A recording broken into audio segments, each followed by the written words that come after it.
ওর নাম হচ্ছে গাজু। এই গাজুকে সহ ড্রাইভার ফারিকুলকে তারা পুলিশের হাতে সোপর্দ করে। আর আমাদের অবস্থানটা হচ্ছে, আমরা বিষয়টা জানার পরে ইমিডিয়েট অ্যাকশন হিসেবে থানা পুলিশ এখানে উপস্থিত হয়েছিল। তার পরবর্তী প্রক্রিয়া হিসেবে আইনানুগ ব্যবস্থা নেওয়ার প্রস্তুতি চলছে। আর আমরা এই বিষয়টাকে অধিকতর তদন্ত করব। প্রশাসনিকভাবে উপজেলা প্রশাসন, জেলা প্রশাসনের নির্দেশে কাজ করছে। ধন্যবাদ সকলকে। সেই জন্য মহোদয়, যে খাবারটা ছিল আপনারা তদন্ত করবেন বা ইনভেস্টিগেশন করবেন, এটা করবেন, সেটা ঠিক আছে, কিন্তু আপনারা এখন এই বর্তমান সিচুয়েশনে তার বিরুদ্ধে কি অ্যাকশন হবে এইটা আমরা বর্তমানে ইমিডিয়েট তো কোনো ব্যবস্থা নেওয়ার সুযোগ আপনার আছে। আপনি নিজেও দেখেন, একটা এখান থেকে মালামাল নিয়ে যাওয়ার একটা চেষ্টা করা হয়েছে, মর্মে প্রতীয়মান। সেটা কি স্থানীয় এলাকাবাসীর মাধ্যমে উদ্ঘাটিত হয়েছে, যেখান থেকে কিছু ফিড যেটা কিনা গোমস্তাপুরে চলে যাওয়ার উদ্দেশ্যে ওই গাড়ি এসেছে। এটা আমরা জেনেছি কাদের মাধ্যমে, আপনাদের স্থানীয়রা যারা দেখেছে তাদের মাধ্যমে। তো পরবর্তী পুলিশ এসে তো বিষয়টাকে প্রতিহত করেছে, তাই না?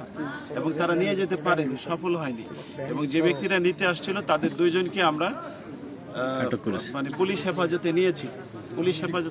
তো পুলিশ হেফাজতে নিয়েছি। এখন ফার্দার ইনভেস্টিগেশনের প্রয়োজন আছে কিনা আপনি নিজেকে প্রশ্ন করেন, তাহলে বুঝতে পারবেন। কিন্তু বিষয় হচ্ছে খাবারটা নিয়ে যেতে হয়েছিল না, এখান থেকে পাঠানোর ব্যবস্থা করা হয়েছিল, মানে চুরি নাকি এখানকার অফিসাররা। কিন্তু বিষয়টা হলো স্যার, তারা তো এই ক্রাইমের সাথে তারাও তো জড়িত স্যার।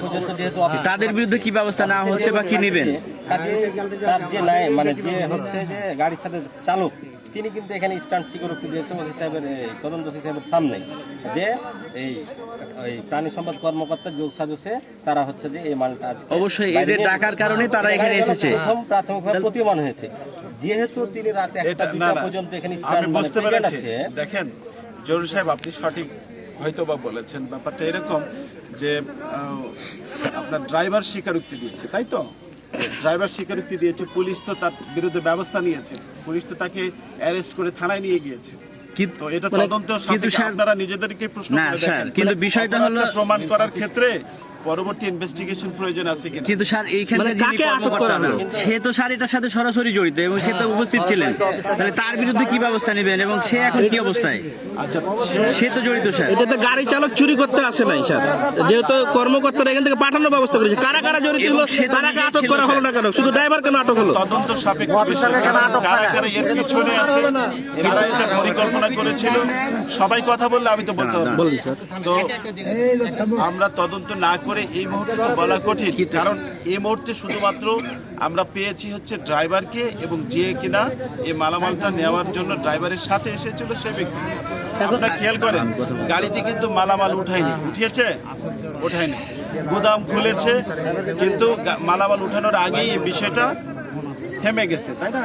ওই মুহূর্তে ওই ব্যক্তিদেরকে জিজ্ঞেস করা হয়েছে যে আপনাদের বাড়ি কোথায়। তখন তারা যখন পরিচয় দিয়েছে তারা গোমস্তাপুরের এবং এখানে আসছে, তার সদুত্তর না পাওয়ার কারণেই পুলিশ তাকে অ্যারেস্ট করে নিয়ে একটু কথা বলবো স্যার, আমি যেটা বলি স্যার, আর কোনো প্রশ্ন স্যার আমি বলতে চাচ্ছি স্যার যে উনি এখানকার কর্মকর্তা, তার উপস্থিতিতে একজন এসে এখান থেকে গোদাম ঘর খুলে দিয়ে মাল পাচারের চেষ্টা চালায়, আমরা ওই বিষয়টাই এর সাথে তো সে সরাসরি বিষয়টাই আমরা তদন্ত করব। কিন্তু এখন পর্যন্ত গ্রেফতার কয়জন দেখানো হয়েছে স্যার?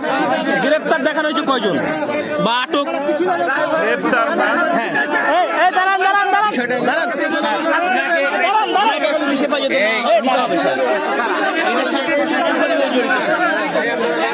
অ্যামালগেট কথা কেউ বলবেন না, এখানে আমরা প্রশ্ন করছি, আপনারা অ্যামালগেট কথা কেউ বলবেন না। জড়িত এটার সাথে এবং তারই প্রতিফলন ঘটেছে, তাহলে সে কেন নিরপরাধ হয়ে এখন পর্যন্ত বাইরে থাকবে স্যার?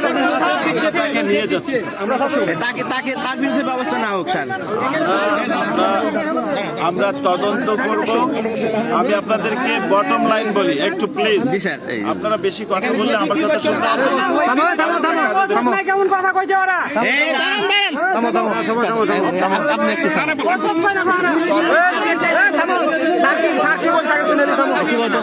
থামো।